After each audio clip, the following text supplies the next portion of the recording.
महत्वाची अपडेट। अजित पवार मुख्यमंत्री फडणवीसांच्या भेटीला गेलेत। पार्थ पवार कथित जमीन घोटाळा आरोपानंतर या भेटीला अत्यंत महत्त्व प्राप्त झालेलं आहे। या संपूर्ण प्रकरणात मुख्यमंत्र्यांनी चौकशी करावी असं अजित पवार प्रतिक्रिया देताना म्हणालेले होते आणि आता अजित पवार मुख्यमंत्री फडणवीसांच्या भेटीला गेलेले आहेत। या संपूर्ण प्रकरणात अजित पवारांवर देखील आरोप होत आहेत। त्यांच्या राजीनाम्याची मागणी केली जाते। त्यांनी राजीनामा द्यावा अशी मागणी विजय वडेट्टीवार, अंजली दमानिया, अंबादास दानवे, एकनाथ खडसे यांनी केलेली असताना आता अजित पवार आणि मुख्यमंत्री देवेंद्र फडणवीसांची भेट ही या घडीला अत्यंत महत्त्वाची ठरते। या भेटीमध्ये नेमकी काय चर्चा होते याकडे देखील लक्ष असेल। माध्यमांना कोणतीही प्रतिक्रिया न देता अजित पवार जे रवाना झाले ते मुख्यमंत्री देवेंद्र फडणवीस यांची भेट घेण्यासाठी। पार्थ पवार कथित जमीन घोटाळा आरोपानंतर मुख्यमंत्री आणि उपमुख्यमंत्र्यांच्या भेटीला अत्यंत महत्त्व प्राप्त होतंय। आपल्याला या व्यवहारासंदर्भात काही माहित नाही, आपला काही संबंध नाही असं जरी अजित पवारांनी सांगितलं असलं तरी सुद्धा पुण्याचे पालकमंत्री अजित पवार आहेत, उपमुख्यमंत्री आहेत आणि घरामध्ये 300 कोटींचा व्यवहार होत असताना आपल्याला त्या संदर्भात माहिती कशी नाही असे अनेक सवाल अजित पवार यांना करण्यात आलेले आहेत।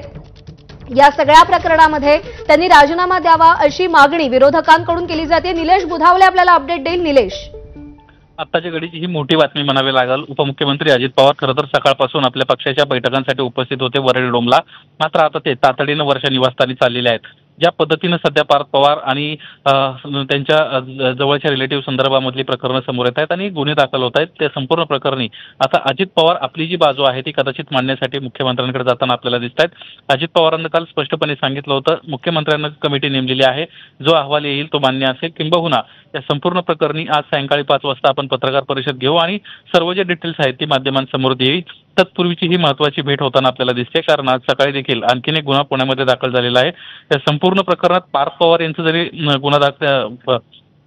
यांच्यावर जरी गुन्हा दाखल झाला नसला तरी अजित पवारांच्या नातेवाईकांवर मात्र यामध्ये कुठेतरी गुन्हा दाखल झालेला आहे, जे की सुनेत्रा पवार यांच्या जवळचे रिलेटिव्ह आहेत। त्यामुळे या संपूर्ण प्रकरणात आता मुख्यमंत्री काय स्टँड घेतात हे पाहणं महत्त्वाचं राहणार आहे। मागच्या 2 दिवसांपासून एकंदरीतच राष्ट्रवादी काँग्रेस पक्षातील राष्ट्रीय अध्यक्षच अडचणीत येताना आपल्याला दिसत आहेत।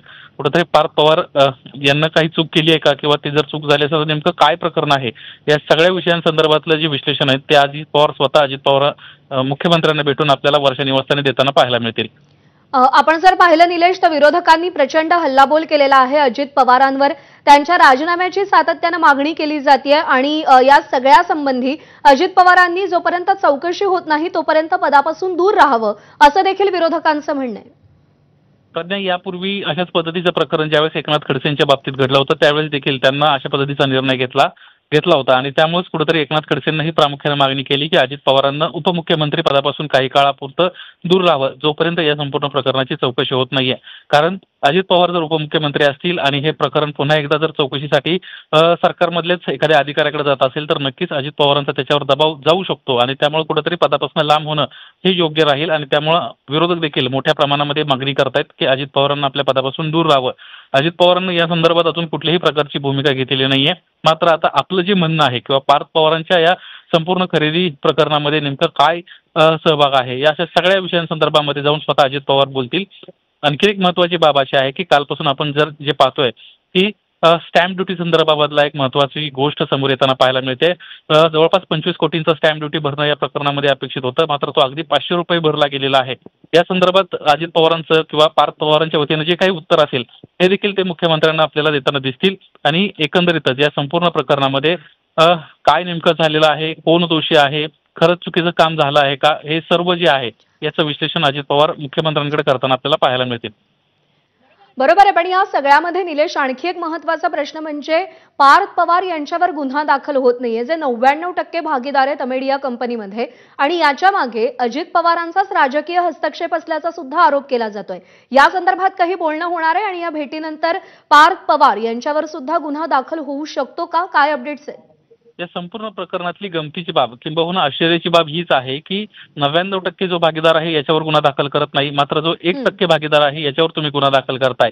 याचाच अर्थ अजित पवार प्रशासनामध्ये आहेत आणि प्रशासनाचाच कुठेतरी त्याच्यावर दबाव टाकून अशा पद्धतीचं आपल्या मुलाला वाचवण्याचा ते प्रयत्न करतायत असं विरोधकांचं म्हणणं आहे आणि त्यामुळेच कुठेतरी अजित पवारांना पदापासून दूर राहायला पाहिजे। त्याशिवाय चौकशी जी आहे ती निपक्ष पद्धतीनं होणार नाही, किंबहुना याच्यामधलं जे सत्य आहे ते बाहेर येणार नाही असं या सर्व विरोधकांचं म्हणणं आहे आणि तशीच मागणी जी आहे ती कालपासून विरोधकांकडून जोरदार लावून धरलेली आहे. आता अजित पवार आपल्या पदापासून दूर होत आहेत का, किंवा पार्थ पवार खरंच या संपूर्ण प्रकरणामध्ये दोषी आहेत का, या सगळ्या प्रश्नांची उत्तरं ते देतील. मात्र सध्या एक कागदपत्रे आपल्याला जी माहिती समोर येते त्यानुसार 99% भागीदार या कंपनीचे पार्थ पवार आहेत, तर केवळ 1% भागीदार हे पार्थ पवारांचे मामी भाऊ जे आहेत पाटील ते असल्याचं आपल्याला दिसतंय. त्यामुळे आता अजित पवार काय मुख्यमंत्र्यांशी बोलतायत, किंबहुना या संपूर्ण प्रकरणात आता पार्थ पवारांवर गुन्हा दाखल होतोय का, हे आपल्याला आता लवकरच स्पष्ट होताना दिसेल. प्रज्ञा.